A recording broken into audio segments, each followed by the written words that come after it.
Everyone, आप देख रहे हैं लीगल वोकैबुलरी सीरीज़ का पार्ट 19, जिसमें हम लॉ के कॉम्प्लेक्स वर्ड्स को सिंपल एंड हिंदी में समझेंगे। पिछले पार्ट्स में हमने कुछ इम्पॉर्टेंट लीगल वर्ड्स डिस्कस करा था। इस पार्ट में जो हम 5 वर्ड्स डिस्कस करेंगे वो हैं confession, contempt of court, covenant, declaratory judgment and defeasance. तो चलिए शुरू करते हैं हम अपने पहले वर्ड से, जो कि है कन्फेशन। कन्फेशन का मतलब है आरोपी द्वारा अपराध की स्वीकृति। ये न्यायालय में दिए गए बयान के रूप में हो सकता है या पुलिस के सामने किए गए कथन के रूप में। यानी जब कोई व्यक्ति यानी एक्यूज्ड मतलब आरोपी खुद एक्सेप्ट करता है कि हाँ मैंने अपराध किया है, तो उसे कन्फेशन कहते हैं। ये या तो कोर्ट के सामने बयान के रूप में होता है या फिर जब वो पुलिस के सामने एक्सेप्ट करता है कि हाँ मैंने ये काम किया है। अब कन्फेशंस कुछ टाइप्स के हो सकते हैं, जैसे पहला जुडिशियल कन्फेशन। ये न्यायालय के समक्ष स्वेच्छा से किया गया स्वीकारोक्त है। भारतीय साक्ष्य अधिनियम 1872 की धारा 80 में दिया है। मतलब जब कोई आरोपी कोर्ट में फ्रीली कहे कि हाँ मैंने अपराध किया है बिना किसी दबाव के, तो उसे कहते हैं जुडिशियल कन्फेशन। अब है एक्स्ट्रा जुडिशियल कन्फेशन। मतलब न्यायालय के बाहर अन्य व्यक्तियों के समक्ष की गई स्वीकृति। फिर उसके बाद है रिट्रैक्टेड कन्फेशन। वो स्वीकृति जिसे बाद में आरोपी के द्वारा वापस ले लिया गया हो। फिर उसके बाद हमारे पास है वॉलंटरी कन्फेशन। मतलब जब कोई दबाव, लालच या डर के बिना खुद स्वीकार करे। अब कन्फेशंस के लिए लीगल प्रोविजंस तो भारतीय साक्ष्य अधिनियम 1872 यानी इंडियन एविडेंस एक्ट 1872 की धारा 24 में सिर्फ वॉलंटरी कन्फेशन वैलिड है। धारा 25 में पुलिस के सामने की कन्फेशन वैलिड नहीं होती एंड धारा 26 में पुलिस कस्टडी में कन्फेशन तभी वैलिड है अगर मजिस्ट्रेट के सामने की गई हो।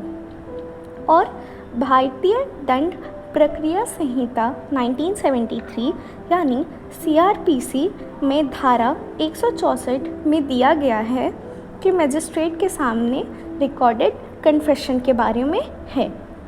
इसको अगर हम बहुत ही अच्छे एग्जाम्पल से समझें तो मान लीजिए रमेश को चोरी के इल्ज़ाम में पकड़ा गया। उसने थाने में पुलिस के डर से कहा कि हाँ मैंने चुराया है, लेकिन बाद में कोर्ट ने उसे माना नहीं क्योंकि वो वॉलंटरी नहीं था, यानी वो सेक्शन 25 के तहत इनवैलिड थी। लेकिन अगर वही बात रमेश ने मजिस्ट्रेट के सामने फ्रीली बोली होती बिना प्रेशर के, तो वो कन्फेशन वैलिड मानी जाती। अब हम देखते हैं अपना नेक्स्ट वर्ड, जो कि है contempt of court. Contempt of court का मतलब है न्यायालय के अधिकार, सम्मान या उसकी प्रक्रिया में बाधा डालने वाले आचरण या व्यवहार। ये न्यायपालिका के प्रति सम्मान बनाए रखने और न्यायिक प्रक्रिया को बिना बाधा के संपन्न करने के लिए लागू होता है। यानी जब कोई व्यक्ति कोर्ट के आदेशों की बेइज्जती करे या जज के खिलाफ गलत बोले या कोर्ट के कामों में बाधा डाले, तो उसे कंटेम्प्ट ऑफ कोर्ट कहते हैं। अब इसके कुछ टाइप्स होते हैं, जैसे पहला सिविल कंटेम्प्ट। न्यायालय के आदेश, निर्णय, टिकरी या निर्देश की अनदेखी या अवहेलना करना उसे सिविल कंटेम्प्ट कहते हैं। मतलब जब कोई व्यक्ति कोर्ट के आदेश को इग्नोर या वॉयलेट करे। एंड सेकंड है क्रिमिनल कंटेम्प्ट, जब कोई जज को गाली दे, प्रक्रिया में रुकावट डाले या लोगों का विश्वास कोर्ट से हटा दे। जैसा अभी मैंने बताया, न्यायालय को अपमानित करना, न्यायिका प्रक्रिया में बाधा डालना, न्यायाधीश के खिलाफ अब अशोभनीय टिप्पणी करना। अब इसके कुछ लीगल प्रोविजंस हैं। पहला, कंटेम्प्ट ऑफ कोर्ट्स एक्ट 1971 के तहत section 2 clause A contempt of court की परिभाषा देता है। सेक्शन 10 उच्च न्यायालयों को अवमानना के मामलों में सुनवाई का अधिकार। सेक्शन 12 सज़ा का प्रावधान, जुर्माना या कारावास। और इंडियन कॉन्स्टिट्यूशन अनुच्छेद 129 एंड 215 उच्चतम न्यायालय और उच्च न्यायालय को अवमानना के लिए अधिकार, यानी supreme court and high court को पावर देता है। अब हम देखते हैं अपना तीसरा वर्ड, जो कि है कॉवेनेंट। कॉवेनेंट का मतलब है कानूनी समझौते में एक वादा या प्रतिबद्धता, ये दो पक्षों के बीच लिखित अनुबंध का हिस्सा होता है और इसके उल्लंघन पर कानूनी कार्रवाई की जा सकती है। यानी कोवेनेंट एक लीगल प्रॉमिस होता है जो किसी कॉन्ट्रैक्ट या प्रॉपर्टी डीड का पार्ट होता है। अगर कोई पार्टी अपने प्रॉमिस को तोड़े तो दूसरी पार्टी कोर्ट जा सकती है। अब इसके कुछ टाइप्स होते हैं, जैसे पहला अफर्मेटिव कोवेनेंट, अनुबंध में निर्दिष्ट कोई कार्य करना, मतलब कुछ पॉजिटिव काम करने का वादा, जैसे प्रॉपर्टी की मरम्मत करना। दूसरा नेगेटिव कोवेनेंट, मतलब कुछ ना करने का वादा, जैसे संपत्ति को किराए पर ना देना। एक्सप्रेस कोवेनेंट, जो कॉन्ट्रैक्ट में साफ साफ लिखा हो, मतलब स्पष्ट रूप से लिखा गया वचन।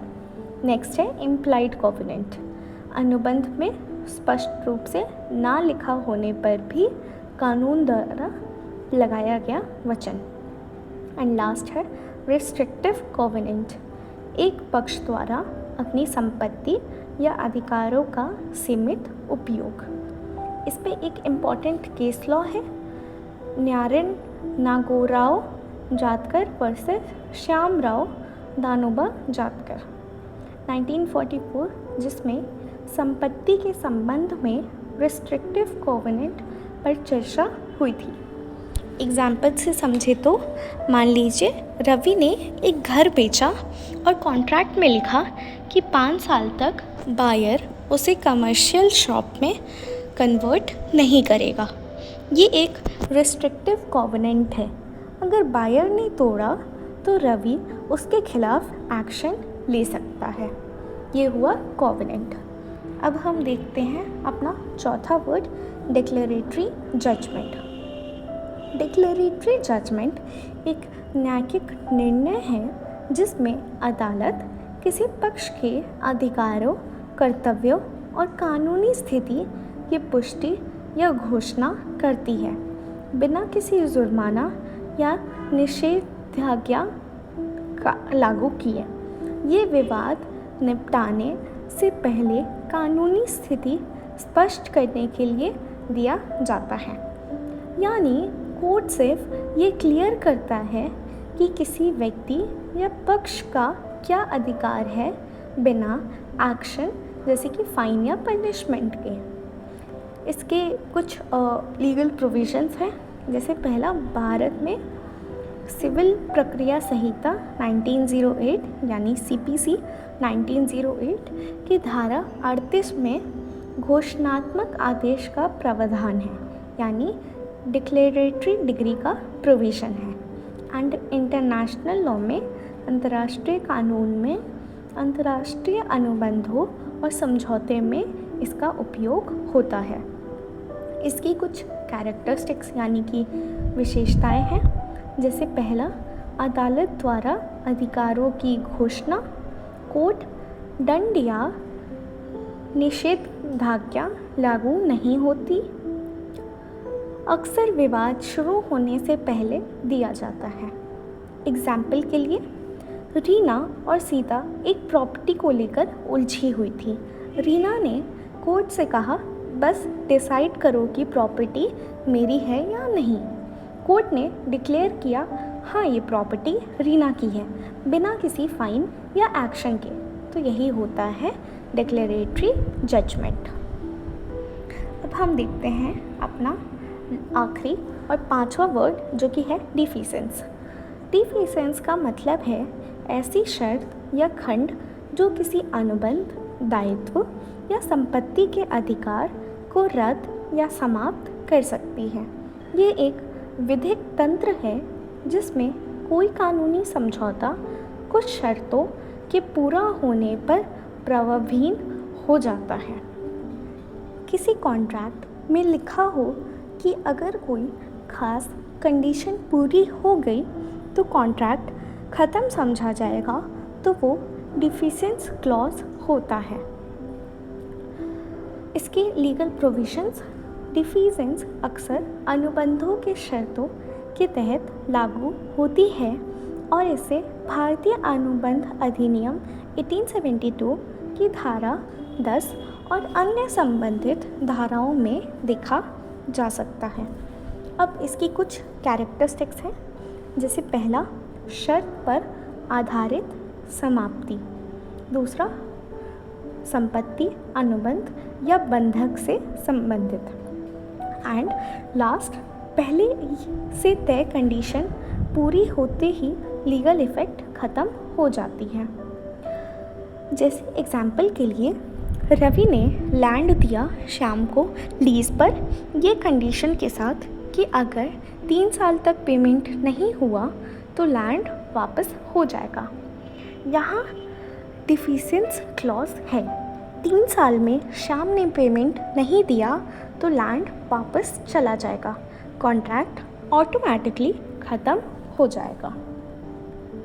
तो दोस्तों, आज के पार्ट 19 में हमने कुछ इम्पॉर्टेंट लीगल वर्ड्स को समझा, जैसे पहला कन्फेशन, आरोपी द्वारा अपराध स्वीकार करना।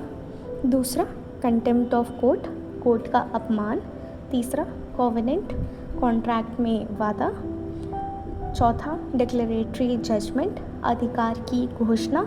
एंड लास्ट, डिफिसेंस, कंडीशन पे कॉन्ट्रैक्ट ख़त्म हो जाएगा। तो अगर आपको वीडियो अच्छा लगे तो लाइक, शेयर और सब्सक्राइब ज़रूर करें और हम मिलते हैं पार्ट 20 में। Till then, thanks for watching.